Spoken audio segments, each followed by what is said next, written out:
네, 저는 동대문구 게라지 구사에서 커스텀 빌더로 있고 카멜 레이스를 운영하고 있는 빨간 낙타라고 합니다. 76년식 혼다 TL125라는 베이스에 VF125 엔진을 올려서, 왜냐하면 그때 76년도에 나왔던 엔진이 없습니다. 이제 수리를 못하니까 올릴 수 있는 다른 엔진으로 구해다가 그걸 열심히 타고 있습니다.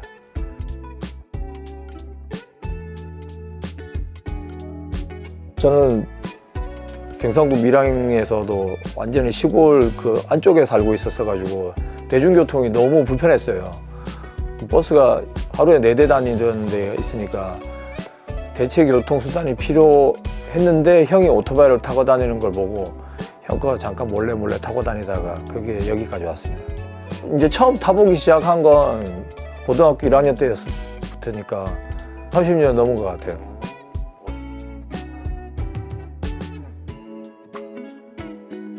저는 한여름에도 따뜻한 아메리카노 마시거든요. 그러니까 천천히 즐기는 걸 되게 좋아하는 거예요. 오토바이도 속도보다는 그냥 조금 이제 막히지만 않는다면 좁고 구불구불한 길도 되게 좋아하고 그냥 꾸준하게 막힘없이 그냥 천천히라도 계속 움직일 수 있는 길을 달리는 걸 되게 좋아하거든요. 속도는 별로 안 좋아합니다. 그러니까 따뜻한 아메리카노처럼 그냥 후후 불어가면서 먹을 수 있는 그런 라이딩 스타일을 좋아하고 있어요.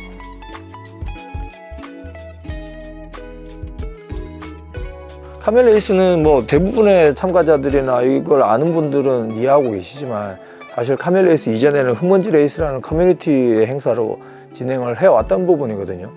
근데 이제 그 이후에 커뮤니티에서 독립하게 돼가지고 이제 주변에서 제 닉네임을 사용한 그런 행사를 만들어 봐라 라는 권유를 많이 받아가지고 그때 당시에 저는 사실 그거 되게 안 내켰지만 그게 맞는 것 같아가지고 제 닉네임 카멜 레이스를 빨간 낙타에 낙타를 붙여가지고 카멜 레이스를 만들게 됐습니다. 1회를 21년도 6월 달에 제주에서 처음 시작하고 다음 해 2회, 3회 차 1년에 2번씩 해오면서 올해 7회를 했는데 연차로는 4년 차밖에 안 됐어요. 근데 이제 그 이전에 이거하고 비슷한 행사였던 그 흙먼지 레이스까지 포함하면 올해 11년 차 이런 행사를 해오고 있죠.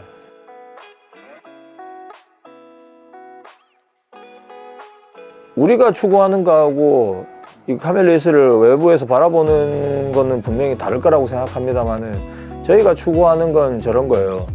이제 흙길을 한 번도 안 달려본 초보들이 와가지고 같이 그냥 부담 없이 이런 경험을 해볼 수 있고 또 꽤 괜찮은 장소에서 캠핑도 하면서 3, 4, 5 모여가지고 오토바이나 아니면 각자가 생각하고 있는 문화적인 이런 이야기들을 나누는 자리, 그걸 카멜 레이스라고 생각하고 있거든요. 물론 이제 그때 처음 같이 시작했던 사람들이 결혼을 하고 애들을 낳아가지고 지금 이제 가족 단위 행사로 점점 이렇게 자리를 잡아가고 있고, 사실 이게 장기적으로 봤을 때 맞는 방향이고 저희가 추구해야 되는 방향이 아닌가 생각을 하고 있습니다. 법적인 부분에서는 우리나라가 그동안 준비가 안 됐던 것들을 이제 만들어가는 과정이기 때문에 이쪽 관련된 공무원분들이라든지 행정도 아마 혼란스러울 거고, 그동안 크게 신경 안 쓰고 타왔던 뭐 수많은 라이더들도 이런 법들이 생기는 거에 굉장히 혼란스러워하고 힘들어는 하고 있지만, 이게 시기의 문제지 원래는 진작부터 이런 법적인 부분들은 자리가 잡혀 있었어야 되는 거고, 언젠가는 이런 부분들이 이제 규정이 돼야 되는 부분들이긴 했는데 이게 없던 것들이 생기면서 지금 부작용들이 좀 있고 이걸 못 받아들여 가지고 이제 오토바이 시인들이 좀 이렇게 혼란스러워하고 있는데, 바라는 건 이제 그런 거죠. 앞으로도 법이 없어야 된다는 게 아니고 실효성하고 현실성으로 봤을 때 과연 이게 맞는 것인가, 그 다음에 수십 년 동안 오토바이에 그다지 관심 없다가 이제 이런 법을 만들 때는 좀 섬세한 기준이 있어야 되는 게 아닌가. 그냥 예를 들어서 갑자기 데시벨을 뭐 120에서 110 뭐 100 단위로 낮춘다고 치면 이전에 이미 그 기준에 120dB로 나왔던 순정 차량의 경우들은 어떻게 되느냐는 거죠. 그런 부분에 대해서 인식도 안 하고 시중에 출시된 완성차를 탔을 뿐인데 법이 바뀌는 거에 따라서 내가 내 비용을 들여가지고 굳이 이걸 또 법에 맞춰서 따라야 된다는 게 라이더들 입장에서는, 그리고 소비자들 입장에서는 되게 귀찮고 부담스러운 얘기거든요. 그러면 사람들이 어차피 오토바이가 생활의 필수품도 아니고 취미생활인데 사람들이 그러면 오토바이를 귀찮아하고 멀리하게 되는 거죠. 결국은 오토바이 팔게 되는 거예요. 이 시장에 많은 샵들이 있고 뭐 연관된 일들이 있는데 그런 일들이 힘들어지는 건 당연한 일이고요. 그러니까 전체적인 시장으로 봤을 때 되게 나쁜 영향을 끼치게 되는 거죠. 그러니까 법이 있어야 되는데 기준이 명확하고 좀 디테일한 그런 현실에 맞는 법 적용이 필요하다는 거예요.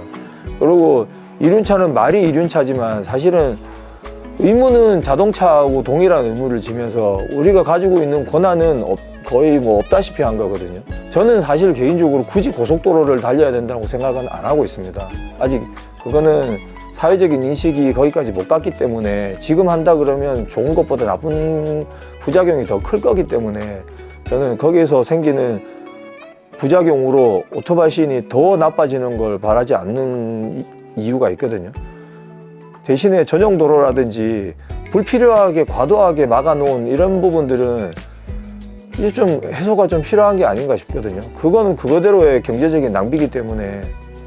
그다음에 뭐 지자체든 뭐 행정이 됐든 이륜차를 그냥 천덕꾸러기만 볼 건 아니고 다 같이 세금 내고 그 지역에서 열심히 생활하는 사람들의 교통수단 정도만 봐주면 되는데 아직 그런 시선의 개선도 좀 분명히 필요한 것 같고요. 물론 결국은 오토바이 타는 사람들이 스스로 그런 것들을 지켜나가야 오토바이를 타지 않는 사람들도 그거에 대한 이제 이런 존중이 생긴다고 보거든요. 그런 부분에 대해서 인식 개선도 분명히 필요하다고 생각합니다. 그리고 제일 중요한 건 저거죠. 사회적인 인식에서 이륜차를 바라봤을 때 좋은 뉴스는 그다지 없습니다. 이륜차가 배달 시장에서 어떤 역할을 하고 뭐 이 사람들이 뭐 또 자원봉사를 한다든가 뭐 어떤 괜찮은 일을 있던 행위에 대해서는 일절 관심이 없습니다.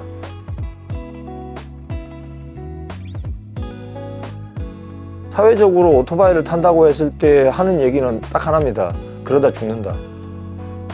그러면 그거를 그렇게 수없이 들어왔음에도 불구하고 지금 오토바이를 탄다는 건 본인이 생각해야 될 제일 첫 번째는 내 안전이지 않겠습니까?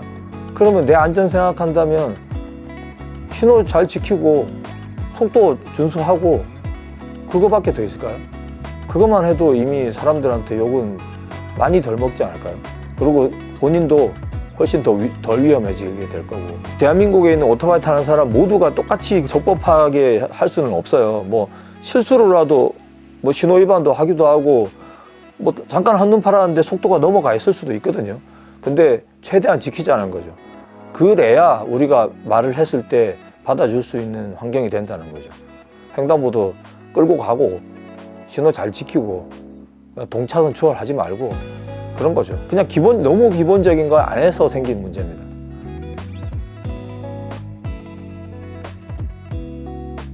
사실 오토바이의 핸들을 바꾼다고 해서 안전에 문제가 생기지는 않습니다. 전체적인 머플러에서 매니폴더 라인이 어떻게 돌아간다고 해도 이게 문제가 되지는 않아요. 대신에 이제 소음기는 규정에 맞춰야 되겠죠. 휠을 조금 더 큰 거, 조금 더 작은 거 한다고 해서 이게 바로 사고로 이어지지도 않아요. 그러니까 이런 규정이 왜 생겨나는지는 이해는 합니다만 어느 정도의 허용 범위를 주지 않으면 앞으로 이게 부속이 나오는 건 한정이 돼 있어요. 그 제작 기간이. 그걸 넘어서는 기종들은 어떻게 유지를 하라는 겁니까? 예를 들어서 뭐 혼다에서 핸들은 자사에서 나오는 핸들만, 규격 핸들만 쓰라. 자사에서 더 이상 안 나와요, 핸들이. 제가 타는 대부분의 오토바이들은 30년이 넘었어요. 안 나오는 거 어떡합니까, 그걸? 만들어야 돼요? 만드는 것도 안 되죠, 법적으로 그렇게 치면은. 공장에서 저 하나 타라고 브랜드에서 그런 일을 해주지는 않습니다. 그러면 범용 핸들을 써야 되는 거죠. 그 범용 핸들이 규격에 맞지는 않습니다. 그런 부분들이 터무니없는 거죠. 부품 제작 연한이라는 게 있는데 그걸 넘어선 오토바이들은 어떡하라는 거라는 거죠. 뭐 폐차해요? 내 사유재산인데. 모든 거에 개성을 찾을 수는 없습니다만은 최소한의 내가 즐기는 거에 대해서 내 거라는 자부심을 보여줄 수 있는 장치들은 사용할 수 있게 어느 정도 좀 그런 관용이 필요하다는 거예요.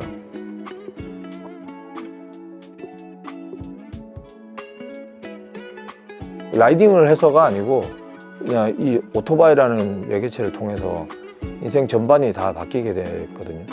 만나는 인연들도 다 오토바이 관련, 뭐 타는 사람이든 안 타는 사람이든 어찌됐건 오토바이라는 단어 하나로 다 만난 사람들이고, 그런 사람들이 모여가지고 문화적으로 뭔가 계속 만들어가고 있는 거고, 일도 오토바이, 생활도 오토바이, 뭐 앞으로 꿈꾸는 것도 오토바이, 그냥 죄다 오토바이가 돼버린 거죠. 사람들이 못 믿겠지만 저는 오토바이로 먹고 살 생각이 지금도 없어요. 애초부터 없었고 지금도 없고 앞으로도 없어요. 어쨌든 비용을 받고 하지 않느냐. 아니 했는데 노동의 대가는 받아야 되기 때문에 하는 거지. 저는 이거를 진짜 순수하게 취미로 즐기고 싶은 거지, 이걸 노동으로 생각해서 일로 이걸 생활하고 싶은 생각이 여전히 없어요. 앞으로도 없고.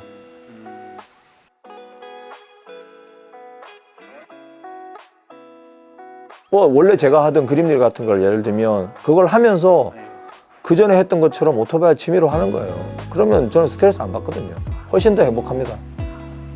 앞으로도 마찬가지예요. 노가다를 해서라도 그냥 오토바이를 할 생각이에요.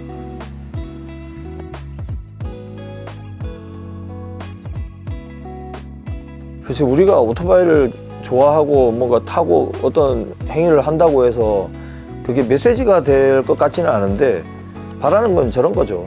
삶을 즐기는 이런 방법은 되게 다양한데, 그중에 저나 제 주변에 있는 사람들은 오토바이를 타면서 조금 더 큰 행복을 느끼면서 살고 있지 않나. 그러니까 오토바이를 타라는 얘기가 아니고, 저희처럼 오토바이가 아니더라도 뭔가 본인의 생활 패턴에서 다른 어떤 것들을 한다 그러면 엄청 재밌는 인생이 되지 않을까. 그게 저는 오토바이인 것 뿐입니다.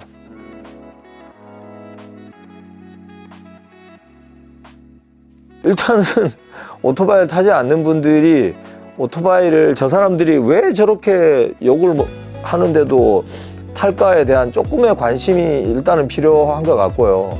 뭐가 저렇게 좋기 때문에 오토바이를 저렇게 탈까, 그런 궁금증에서 시작을 해본다면 아마 본인도 조만간 오토바이를 타고 있지 않을까 생각을 하고 있습니다. 물론 타라는 뜻은 아니고요.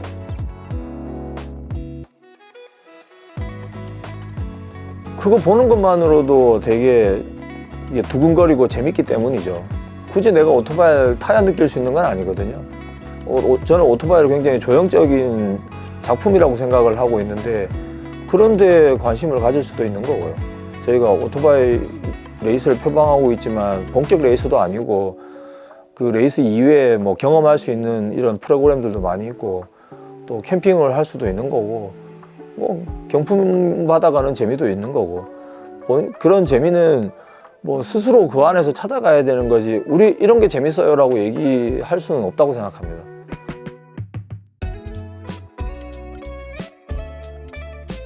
저희는 뭐 2022년도에 반스 콜라보로 이제 오토바이 5대를 제작을 해서 실제로 이제 브랜딩에 활용을 하기도 했고요. 이후에 지금 데우스하고 협업해가지고 지금 이제 바이크들을 DP용으로 지금 제작을 하고 있거든요.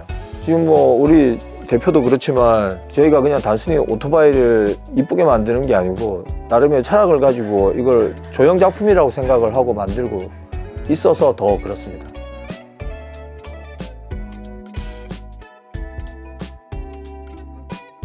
그동안 이제 이런 게 없었던 게 오히려 더 이상할 정도로 지금 우리나라 취미 시장에는 필요할 시점이 됐다고 생각합니다.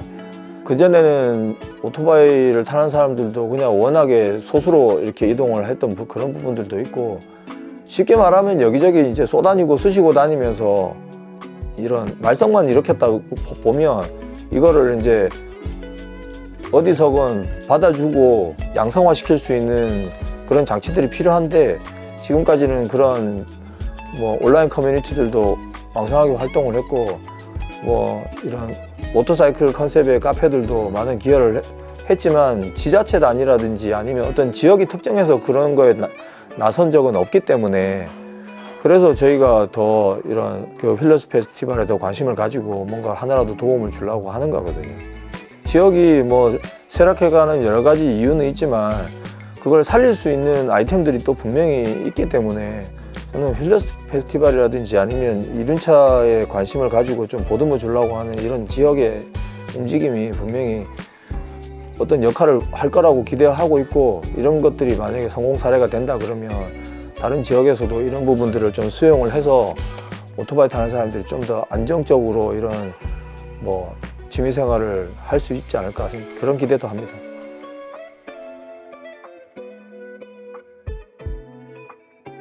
작년하고 마찬가지로 저는 이 회인에서 하는 가장 핵심 이미지는 그 불놀이라고 생각합니다. 왜냐하면 회인이 매번 이런 그 달집 태우기 행사도 공식적으로 하고 대비도 잘 돼 있는 시스템을 가지고 있기 때문에 타 지역보다 그런 큰 장점을 잘 살릴 수 있다고 생각을 해서 앞으로도 그런 불놀이가 되게 중요한 이벤트가 되지 않을까 생각을 하고 있습니다.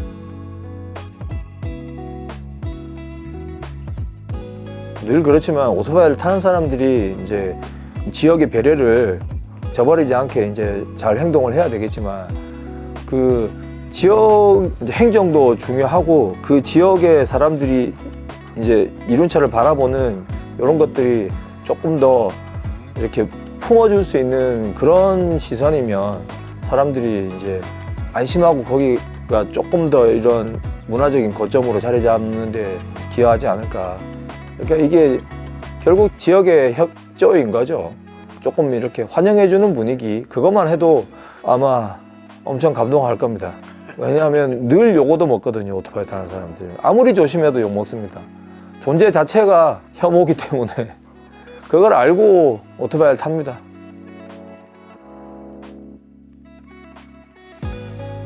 그거는 조금 더 생각을 해봐야 되겠습니다. 인터뷰에서 바로 딱 하고 나올 수 있는 건 아니고, 왜냐하면 저희도 계속 이제 이 지역의 이 움직임이 어떤 방향으로 갈지를 모르는데 저희가 막 어떤 걸 제시할 수는 없고요. 아직은 이제 뭔가 요청이 있으면 가능하면 이제 그거에 이제 맞춰서 저희가 할 수 있는 걸 찾아보는 단계인 것 같고, 그리고 전에 지나가듯이 말씀드렸지만 이륜차 영화제가 꼭 회인에서 열렸으면 좋겠습니다. 저는 진짜 잘 될 거라고 생각합니다.